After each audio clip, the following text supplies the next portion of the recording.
Andy Eigenman muli na namang isinare ang kanyang tatlong adorable na anak mula kay Ate Ellie, Lilo at Koa.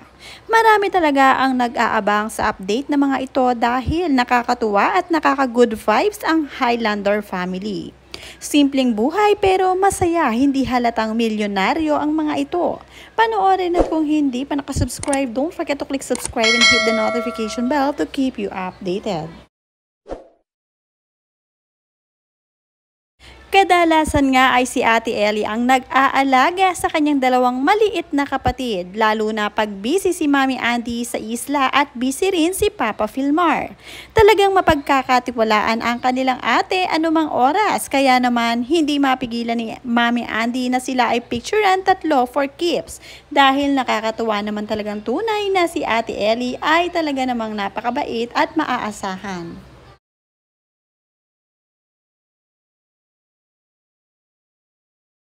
Nakakatuwa naman din si Lilo at Koa. Araw-araw ay sumasama sa kanilang Papa Filmar para mag-surf.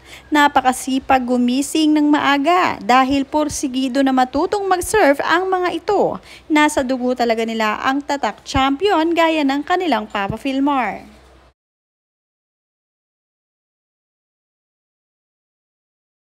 Makikita nga rin sa mga pictures at video na inaalalayan ni Lilo si Koa habang naglalakad.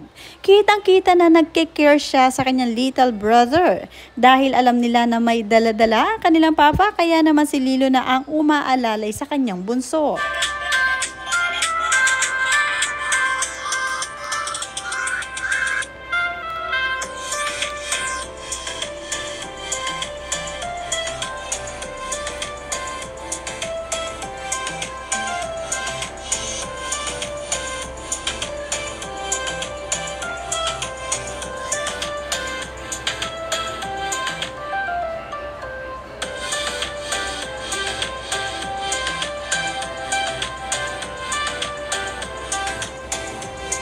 Surfing talaga ang number 1 na talagang tumatak sa isip pag nasa isla ng Siargao. Kaya naman 8 PM pa lang ng gabi ay natutulog na ang mga ito at gigising ng madaling araw para maghanda at magpunta sa tabing dagat. Ito na ang kanilang routine sa araw-araw at sanay na sila sa ganitong buhay, malayong malayo sa syudad.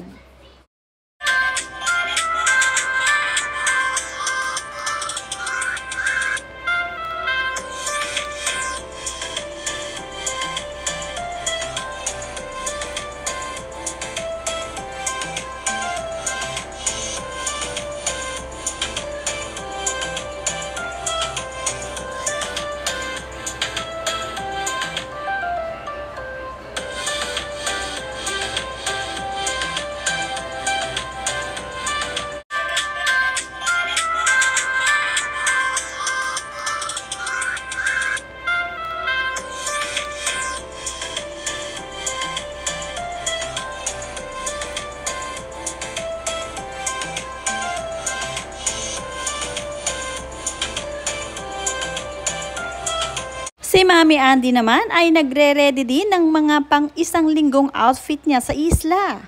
Ipinapakita pa nga niya sa mga netizens sa mga nakahandang susuotin ngayong buong week. At syempre may OOTD video din siya for inspiration.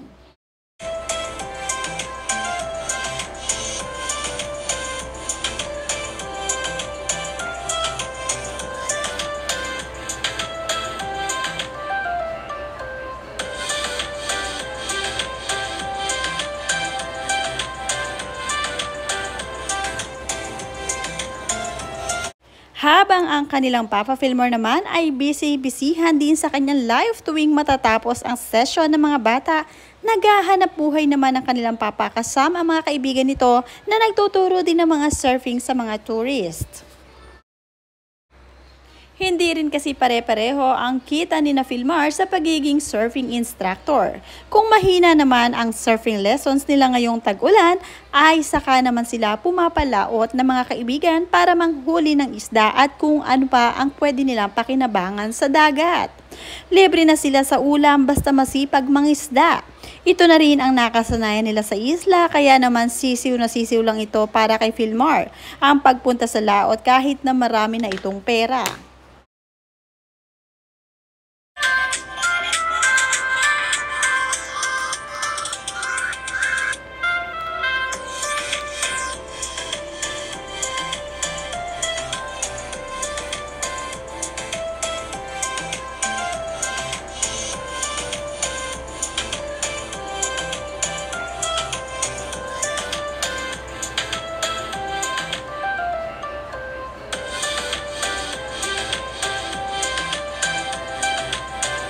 Ikaw pala po papunta po.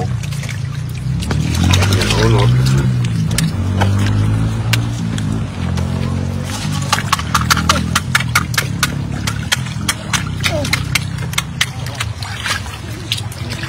Ilaw mga tungkana.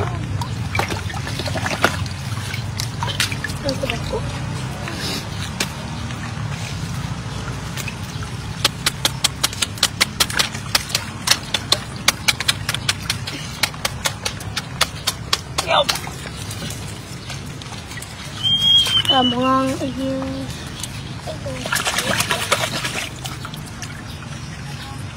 Ayan, doon udtukan kami manguha. Gabi sa grabe katagpa. Labang ko man.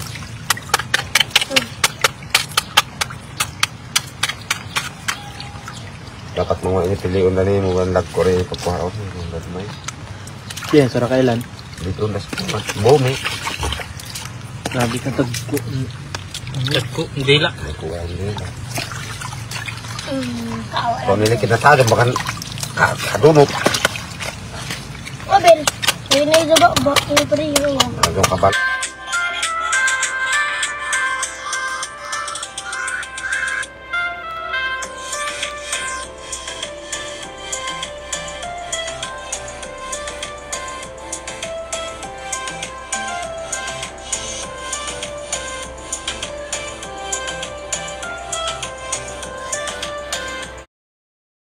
Hindi talaga maitatanggi ang kasipagan nitong si Philmar. Talaga naman disiplinado ito pagdating sa pagsaserve at paghahanap buhay sa isla dahil ito na ang nakasanayan niya sa araw-araw.